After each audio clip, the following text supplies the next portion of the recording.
तो देखो हम लोग कहाँ तक बताए थे, कल क्वेश्चन नंबर 5 तक पढ़े थे ना। क्वेश्चन नंबर 6 यानी कि क्वेश्चन नंबर 6 देखो, ये बहुत ही आसान क्वेश्चन है। हम लोग कैसे इसको बनाएंगे, बोलता है in triangle ABC congruent triangle ADC, triangle ABC और ADC को कॉन्ग्रुएंट करना है कि नहीं करना है, और angle B equal to angle D दिखाना है, यानी कि ये वाला एंगल इसके इक्वल होगा, यही दिखाना है। तो देखो कितना आसानी से करेंगे। सबसे पहले हम लोग को क्या कर लिखना है, गिवन दैट यानी कि जो दिया हुआ है। तो क्या दिया हुआ है देखो, AB इक्वल टू क्या दिया है, BC इक्वल टू क्या दिया है, CD इक्वल टू क्या दिया है, AD। इसका मतलब ये चारों जब साइड इक्वल है, इसका मतलब ABCD क्या है, एक रोम्बस है। क्या है, रोम्बस है, ये दे दिया गया है। चलो तो टू प्रूव दैट क्या करना है, triangle ABC congruent triangle ADC। दूसरा क्या प्रूव करना है, angle B equal to angle D। अब हम लोग प्रूफ पे चलते हैं। देखो in triangle ABC and triangle ADC, देखो ये तो चारों इक्वल है, तो इसमें तुम लोग को सोचने का भी जरूरत नहीं है। लेकिन अगर सही मायने में एक्यूरेट सही लिखेंगे हम लोग, तो क्या लिखेंगे देखो, जैसे यहाँ AB है, इसका AD के इक्वल हो, यानी कि हम लोग क्या लिखेंगे, AB इक्वल टू AD। कोई दिक्कत, AB इक्वल टू AD, ठीक है। इसके बाद क्या लिखेंगे, BC, यानी कि ये equal to BC equal to क्या होगा, DC हो गया। और एक हम लोग लिख सकते हैं AC या CA, जो भी लिखेगा AC, ठीक है। ये जब अब हम लोग जानते हैं कि किसी भी ट्रायंगल का 3 पार्ट्स अगर दूसरे ट्रायंगल के 3 पार्ट्स के इक्वल हो जाए, अपने क्राइटेरिया को मतलब क्या फॉलो करते हुए, तो क्या हो जाएगा, दो ट्रायंगल कॉन्ग्रुएंट हो जाएगा। यानी कि क्या ये दो ट्रायंगल कॉन्ग्रुएंट हो गया, क्या पूरा सीधे समझ में आ रहा है। तो देखो यहाँ पे हम लोग इसको क्या लिखेंगे, triangle ABC congruent triangle ADC by कौन सा क्राइटेरिया से, SSS, यानी कि साइड।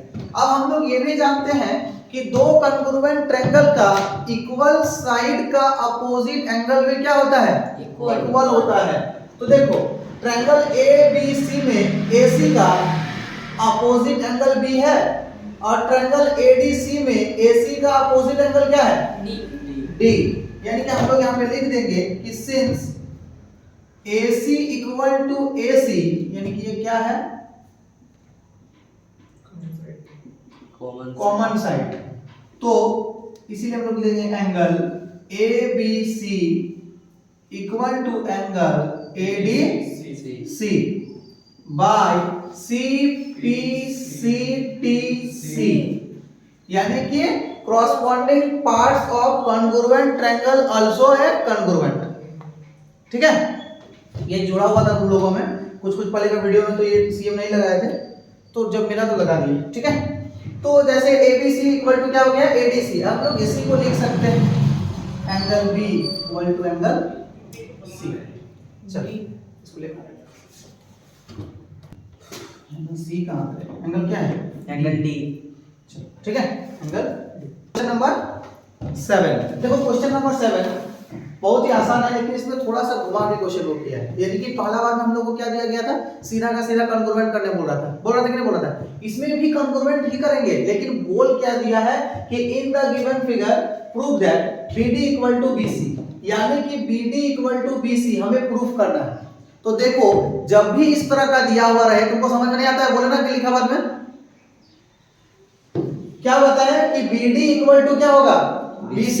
यही ना बताया कि BD इक्वल टू जब हमें BC प्रूफ करना है, तो ये कब प्रूफ कर सकते हैं हम लोग, ये अगर हो सकता है कि ये इसके इक्वल है ना, ये कॉमन साइड है, तो ये इक्वल हो जाएगा। यानी कि ये दो ट्रायंगल को अगर हम कॉन्ग्रुएंट कर देंगे, तो देखो जब भी कोई राइट एंगल ट्रायंगल आ जाए, तो हम लोग सबसे पहले कॉन्ग्रुएंट करने की कोशिश करेंगे RHS से। किससे, RHS। अगर देख लेंगे उसमें हो जाएगा तो कर लेंगे, करेंगे ना। तो सबसे पहले क्या हम लोग को लिखने का रूल है, गिवन दैट गिवन दैट, जो दिया हुआ है, क्या दिया हुआ है, देखो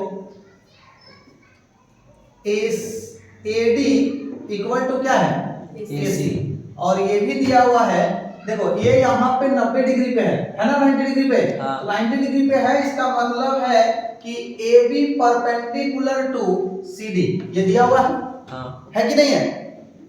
अब हम लोग क्या करेंगे, to prove that BD equal to BC, यही ना प्रूव करना है, चलो prove in triangle ADB and triangle ACB। ध्यान से देखो, in triangle ADB and triangle ACB, ठीक है, हम लोग इन दो ट्रायंगल पे बात कर रहे हैं। तो RHS रूल क्या कहता है कि एक राइट एंगल इक्वल होना चाहिए, एक हाइपोटेनस इक्वल होना चाहिए, और एक कोई साइड इक्वल होना चाहिए, ये ना बोल रहा है। तो अरे बाबू इसमें देखो, ये राइट एंगल, ये भी राइट एंगल है कि नहीं, ये दो राइट एंगल, तो हम लोग क्या करेंगे, देखो angle ABD equal to angle ABC, right angle हो गया। राइट एंगल के सामने वाला जो साइड होता है वो क्या होता है, हाइपोटेनस होता है। तो राइट एंगल का देखो सामने वाला साइड ये है, यानी कि ये दोनों तो इक्वल है कि नहीं है। तो हम लोग यहाँ पे क्या लिखेंगे, AD इक्वल टू AC।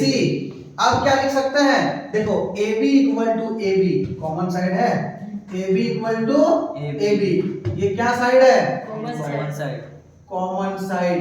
इसका मतलब तो तीन चीज हम लोग का दूसरा ट्रायंगल के तीन चीज के बराबर हो गया कि नहीं हो गया, यानी कि ये क्राइटेरिया को भी फुलफिल कर गया, क्या कि नहीं किया। इसका मतलब हम लोग क्या लिख सकते हैं, ट्रायंगल ADB कॉन्ग्रुएंट ट्रायंगल। अब हम लोग इसको लिखने से पहले देख लेंगे, देखो ADB मतलब क्या कि सिंगल डैश से जो कॉमन साइड है छोड़ के है उस साइड की ओर जा रहे हैं, तो सिंगल डैश से कॉमन साइड छोड़ की ओर, यानी कि ACB खाली की ओर, खाली की ओर, कोई दिक्कत। ADB congruent triangle ACB। अब हम लोग ये भी जानते हैं, क्या जानते हैं कि कोई भी दो कॉन्ग्रुएंट ट्रायंगल कब होता है, जब इसका थ्री साइड्स उसके थ्री साइड्स के इक्वल हो जाए। तो जब इसका थ्री साइड्स इस ट्रायंगल के थ्री साइड के इक्वल होगा, तो देखो AD इक्वल टू AC हो गया, AB इक्वल टू AB हो गया, तो बचा जो तीसरा साइड BD इक्वल टू क्या है, BC।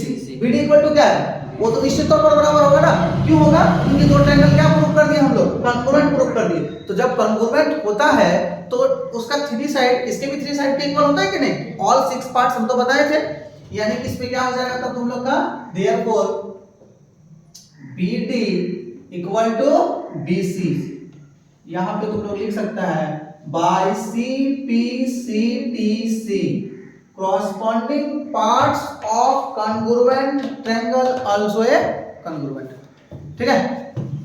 चलो देखो क्वेश्चन नंबर 8, देखो क्वेश्चन नंबर 8 बहुत ही सिंपल है और बहुत आसान है। देखो कैसे, इसमें क्या है कि डायरेक्ट नहीं दिया हुआ, डायरेक्ट नहीं दिया हुआ, लेकिन है सब, देखो जितना भी क्वेश्चन होगा हम लोग इस चैप्टर में वो कॉन्ग्रुएंट ही करना होगा। तो देखो क्या बोल रहा है कि in the given figure angle 1 equal to angle 2, यानी कि जो ये गिवन फिगर दिया गया है इसमें ये एंगल इस एंगल का इक्वल है, और क्या बोल रहा है कि AB equal to AC, AB equal to क्या है, AC, ये दोनों क्या है, इक्वल है। और हमें क्या दिखाना है, angle B equal to angle C, यानी कि ये एंगल जो होगा हम लोगों का इसका बराबर होगा, ये ना दिखाना इक्वल होगा। और क्या, BD इक्वल टू DC, यानी कि ये इक्वल टू ये हमें दिखाना है, ये इक्वल टू ये ना दिखाना है।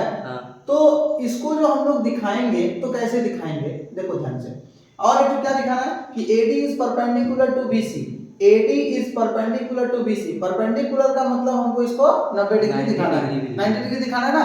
तो देखो हम लोग सबसे पहले हर क्वेश्चन में वही करेंगे जो कर रहे हैं। सबसे पहले हम लोग क्या लिखेंगे, गिवन दैट। गिवन दैट लिखने के बाद जो दिया हुआ है हम लोग वही लिख देंगे, कोई दिक्कत नहीं है। एंगल 1 इक्वल टू एंगल 2 कर दो, और क्या है AB इक्वल टू AC है ना।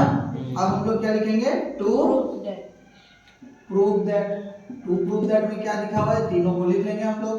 पहला है angle B equal to angle C, दूसरा क्या है B D equal to D C, तीसरा क्या प्रूव करना है A D is perpendicular to B C, यही ना तीनों प्रूफ करना है। हाँ। तो देखो कोई दिक्कत नहीं है, इसमें हम लोग प्रूफ पे चलते हैं। तो देखो एंगल बी और एंगल सी किन दो ट्रायंगल में है, इस दो ट्रायंगल में है कि नहीं। हाँ। तो हम लोग उसी दो ट्रायंगल पे बात करेंगे, यानी कि in triangle A B D and triangle A C D. तो देखो A B equal to A C लिख सकते हैं। हाँ। A B equal to A C और angle one equal to angle two. तो कुछ दिख रहा angle one equal to angle two. और एक चीज देखो A D equal to A D common side. तो ये दो ट्रायंगल देखो, जब A B equal to A सी दिए, फिर साइड दिए, फिर एक एंगल दिए, फिर एक साइड दिए, तो साइड एंगल क्या हो गया, साइड हो गया। यानी कि हम लोग का हो गया triangle A B D congruent triangle A C D. और हम लोग जानते हैं, क्या जानते हैं कि यहाँ पे हम लोग लिख सकते हैं बाय साइड एंगल साइड। अब देखो हम लोग ये भी जानते हैं कि दो कॉन्ग्रुएंट ट्रायंगल का इक्वल साइड का अपोजिट एंगल क्या होता है, इक्वल होता है। तो इक्वल साइड का मतलब देखो एंगल भी दिखाना ना, तो ये AD इक्वल टू AD है, तो AD का अपोजिट एंगल क्या है B और AD का अपोजिट एंगल क्या है C। यानी कि इसको लिखने के बाद हम लोग नीचे क्या लिखेंगे, ध्यान से देखो, ठीक है। इसके नीचे लिखेंगे हम लोग क्या लिखेंगे, सिंस AD इक्वल टू क्या है AD, देयरफॉर एंगल A सीधा लिखो, angle B equal to angle C। ये तो प्रूफ हो गया। दूसरा भी हम लोग क्या लिख सकते हैं, देखो दूसरा BD इक्वल टू DC। हाँ, तो देखो कोई भी ये दो ट्रायंगल कॉन्ग्रुएंट किए हम लोग, दो ट्रायंगल कॉन्ग्रुएंट किए, तो हम लोग ये जानते हैं कि दो कॉन्ग्रुएंट ट्रायंगल का क्या होता है, कब कहलाता है, जब इसका थ्री साइड्स उसके थ्री साइड्स के इक्वल, कॉरस्पॉन्डिंग साइड के इक्वल होता है कि नहीं होता है। तो अरे बाबू जब ये ट्रायंगल ABD ACD का कॉन्ग्रुएंट है और क्या है AB इक्वल टू AC है, AD इक्वल टू AD है, इसका मतलब BD इक्वल टू क्या होगा, DC होगा कि नहीं होगा। तो हम लोग सीधा लिख सकते हैं इसको, या फिर एक बार सिंस देके लिख सकता है triangle ABD congruent triangle ACD, therefore हम लोग का लिख सकते हैं BD इक्वल टू DC। दूसरा नंबर भी प्रूफ हुआ। तीसरा नंबर के लिए देखो, जब हम ये जानते हैं कि दो कॉन्ग्रुएंट ट्रायंगल का इक्वल साइड का अपोजिट एंगल क्या होता है, इक्वल होता है। तो जब AD AB है तो AB का अपोजिट एंगल ये है और उसके बराबर कौन है, उसके इक्वल AC है, AC का अपोजिट एंगल कौन है, ये है ना ADC, है कि नहीं। यानी कि ADB और ADC भी तब इक्वल होगा कि नहीं होगा। तो हम लोग यहाँ पे क्या लिखेंगे, since AB equal to AC therefore angle ADB equal to angle ADC। अब दो एंगल इक्वल हो गया, इसको हम लोग x करके से कर लिए, लिखने में आसानी होगा। चलो से कर लिए हम लोग, x मान लिए, वो दोनों एंगल इक्वल प्रूफ किए, ये दोनों एंगल कितना हो गया, x हो गया। और हम लोग ये भी रूल जानते हैं, क्या जानते हैं कि किसी भी स्ट्रेट लाइन पे अगर कोई एंगल बनाता है तो इनका सम कितना होता है, 180 डिग्री। Very good. यानी कि इसका सम जब 180 होता है तो देखो यहाँ पे हम लोग क्या कर सकते हैं, angle ADB plus angle ADC equal to कितना होगा, 180। दोनों को कितना माने हैं हम लोग, x इक्वल टू 180। तो 2x इक्वल टू कितना हो जाएगा, 180। इसका मतलब x equal to 180 bye 2।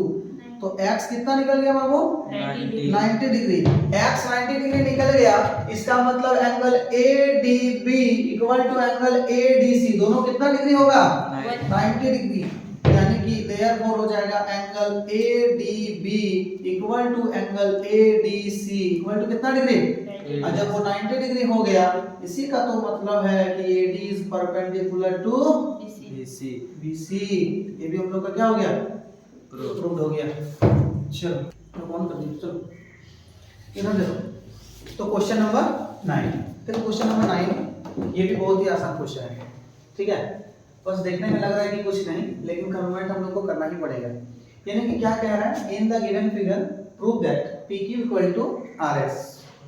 PQ equal to RS यानी कि PQ इक्वल टू RS, हमें PQ इक्वल टू यानी कि ये इक्वल टू ये दिखाना है, और दूसरा क्या दिखाना है? PS इक्वल टू QR यानी कि ये इक्वल टू ये हमें दिखाना है। दिखाना है कि नहीं दिखाना है? तो देखो हम लोग कितना आसानी से करेंगे। तो सबसे पहले हम लोग का रूल क्या है लिखने के लिए? गिवन दैट जो दिया हुआ है। चलो इसी को लिखते हैं। यानी कि हम लोगों को दिया हुआ था, क्या दिया हुआ था? ये सब तो दिया हुआ था नहीं।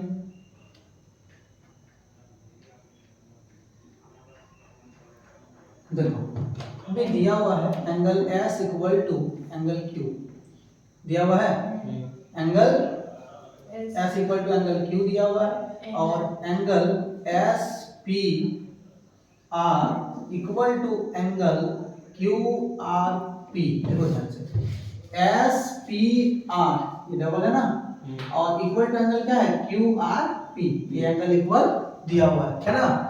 चलो इतना ही कुछ दिया हुआ तो और है नहीं, और है क्या? नहीं। टू